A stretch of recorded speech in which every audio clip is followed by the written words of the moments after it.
Hi කොහොමද ඔයාලට මේ ඉතින් ජපානට රස්නේ කාලෙනේ. ඒ කියන්නේ නත්සු එක. මේ කාලෙට රස්නේ ඉවස ගන්න බැරි තරම් ගොඩක් අමාරුයි. ඒ කාලෙට තමයි අපි ඇවිදින්න යන්නේ. ඉතින් අද මයි මගේ අඟුටු මිත්‍ර අතිජාත මිත්‍රයි අපි දෙන්න යනවා පොඩි ගමනක්. එන්නකෝ ඔයාලත් අපිත් එක්ක යන්න. මේ තියෙන්නේ අපේ ගමේ බස් එක. අපි මේකට එහෙමයි කියන්නේ. ඒ වුණාට මේක අපේ සිටි එක ඇතුලේ විතරයි යන්නේ. මේක ජපාන් රජයේ බස් එකක්. ඇත්තටම මේ බස් එකේ සෙනග නැහැ. මේ බස් එකේ ගොඩක් යන්නේ ගොඩක් වාහන එලවන්න බැරි ගොඩක් වයසක ආච්චිලා සීයලා. ඉතින් අපිත් ඒකේ ගියා. ඉතින් මේ බස් එකේ අපි කොච්චර දුර ගියත් අපෙන් එකම එක යෙන් 100ක් විතරයි මේගොල්ලෝ ගන්නෙ. ඇත්තටම මම මේ ඉන්න පැත්ත ගොඩක් ලස්සනයි. වින්ටේජ් ලයිෆ් එකක් ගත කරන්න ඇත්තටම ලස්සන පැත්තක්. ඉතින් අපි ඒ බස් එකෙන් ඇවිල්ලා එකියලංගින් බැහැලා අපි තවත් බස් එකකට මාරු වුණා. ඒ බස් එකෙන් තමයි අපේ ගමනාන්තයට යන්නේ. ඒක තමයි රෙව්මා වොටර් පාක්. ඉතින් මායාලුවයි එතනින් බැහැලා අපි දෙන්න පයෙන් ඉස්සරහට ඇවිදගෙන පාක් එක ඇතුළට ගියා. මේකේ ප්ලේ කරන්න ගොඩක් දේවල් තියෙනවා. ඉතින් මේකේ අපි මුලින්ම ඉරිගුචි ඒ කියන්නේ එන්ට්‍රන්ස් එක.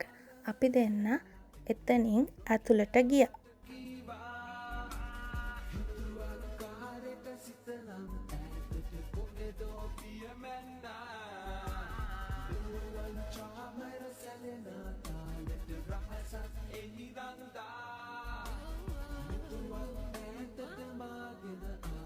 ඉතින් මේ තියෙන්නේ එන්ට්‍රන්ස් එක ලස්සනයි නේද?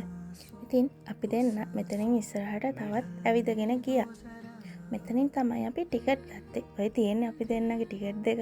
අපි දෙන්න ඒක අතේ බැඳගත්තා. එහෙම තමයි ඒක පාවිච්චි කරන්න තියෙන්නේ. මෙතනින් ඉස්සරහට ගිහිල්ලා අපි ගොඩක් සෙල්ලම් කරා.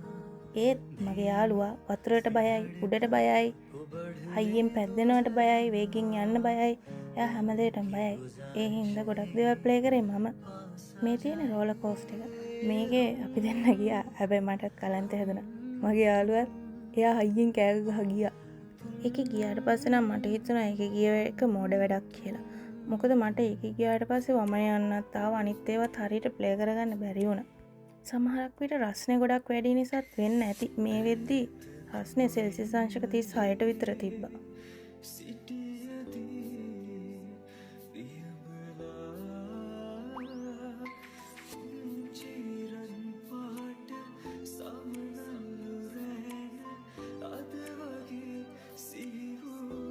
මේක තමයි අපි මුලින්ම ප්ලේ කරේ.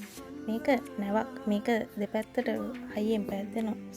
මේකේ ගිහිල්ලා තියෙන අය නම් දන්නවා ඇති. හැබැයි මේක ලොකු ප්‍රශ්නයක් උනේ නෑ අපි දෙන්නට.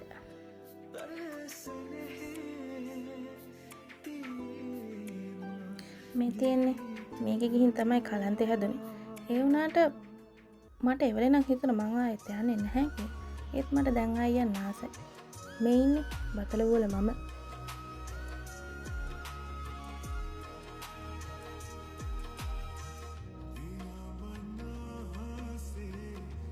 ඇත්තටම මගේ යාළුවා ආසාවෙන් ගියේ මෙන්න මේක විතරයි. මේ තියෙන ෆ්ලයින් බර්ඩ් මට ඒ වගේ තමයි ඒකේ නම නම් මතක.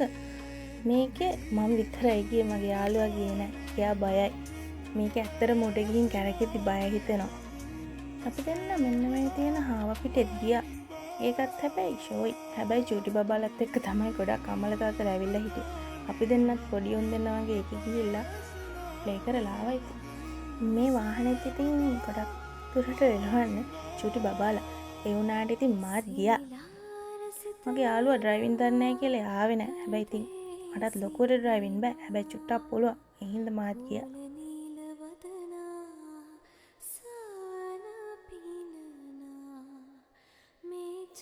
ඉතින් ඕගොල්ලෝ දන්නවද අපි දැන් මේ පයින් කොහෙද ඇවිදගෙන කඳු නැගගෙන යන්නේ කියලා.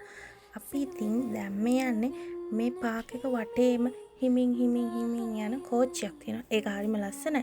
හැබැයි ගොඩක් ලස්සන රැට. අපි අන්නේ කෝච්චියෙත් අන්තිමට චූටි වටයක් යන්න තමයි යන්නේ. අපි දෙන්නට දැන් ගොඩක් මහන්සි. අපි දෙන්න මේ පාක් එක වටේම ඇවිද්දා. හැබැයි අපි හැම එකම ප්ලේ කරේ නැහැ. මහන්සි හින්දා.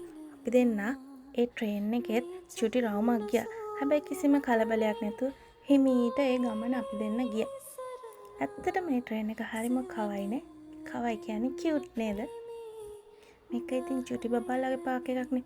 ඒ හින්දා හැම තැනම ගොඩක් කියුට් චුටි දේවල් ගොඩක් තිබ්බා. අපි දෙන්නගේ ගමන මෙතනින් ඉවර කරලා ආයිත් ගමේ බස් එකේම නැගලා ලස්සන වෙල්යායවල් මැද්දේ ගෙදර ආවා. බයි. අපි තව දවසක හම්බෙමු.